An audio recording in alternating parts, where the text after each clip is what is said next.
संस्कार। सौम्या 2 दिन पहले मायके गई थी रुकने के लिए। आज जब आशीष उसे लेने गया था तो पता चला कि सौम्या अपनी मौसी के यहाँ गई थी, जो थोड़ी ही दूरी पर रहती थी। आशीष वहीं पर रुककर उसका इंतज़ार कर रहा था कि तभी आशीष की माँ का फ़ोन आ गया। आशीष उन्हें बताता है कि सौम्या अपनी मौसी के यहाँ गई है, उसके वापस आते ही हम दोनों घर के लिए निकलेंगे। यह सुनकर आशीष की माँ का गुस्सा 7वें आसमान पर पहुंच गया कि बिना उनकी इजाज़त के वह किसी रिश्तेदार के यहाँ कैसे चली गई। माँ के कहने पर आशीष सौम्या को लेने उसकी मौसी के घर पहुंच गया। वह बहुत गुस्से में था। वहां जाकर वह सौम्या को भला बुरा कहने लगा और बिना बताए मौसी के यहाँ आने के लिए डांटने लगा और तुरंत ही वहां से चलने को कहा। वहां उसको अचानक इस तरह आया देखकर सभी आश्चर्यचकित थे। सबने उसे समझाने की कोशिश की तो वह उनको भी अपशब्द कहने लगा।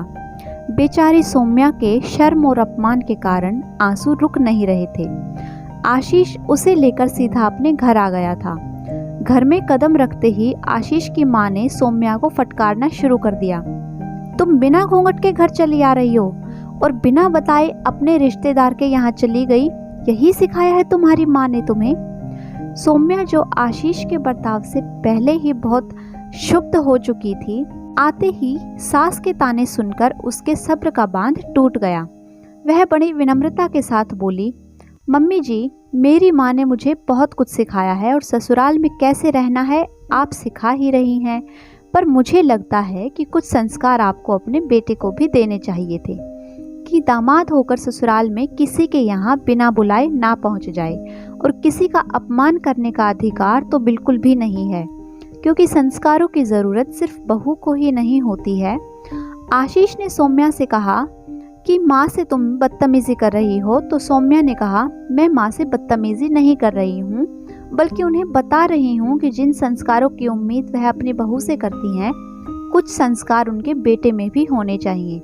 बहू को कैसे रहना चाहिए यह बात तो मम्मी जी हमेशा बताती हैं, पर दामाद को ससुराल में कैसा व्यवहार करना चाहिए वह शायद आपको बताना भूल गई।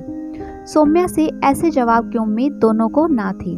उसका जवाब सुनकर और उसका क्रोध देखकर दोनों ने ही शांत रहना उचित समझा और दोनों को अपनी अपनी गलती समझ आ गई थी। दोनों ने सौम्या से माफ़ी मांगी और आगे ऐसा बर्ताव ना करने का वादा किया।